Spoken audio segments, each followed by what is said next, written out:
Баршаңызға сәлем достар. Бүгін сіздермен өте оңай, өте жеңіл жасалынатын дәмді муравейник салатын ұсынатын боламын.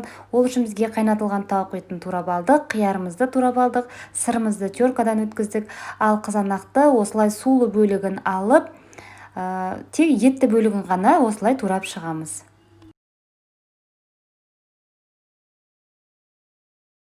Алдымен ыдысымызға қайнатылған тауық етін, үстінен шым-шым тұз, майонез, оның үстінен қызанақтың үстінен тұз сеппейміз, себебі суы шығып кетеді. Майонез, оның үстінен қияр, шым-шым тұз, тағы да майонез, сосын сыр салып, үстінен майонез салып, оның үстінен картофельный пай жасаймыз.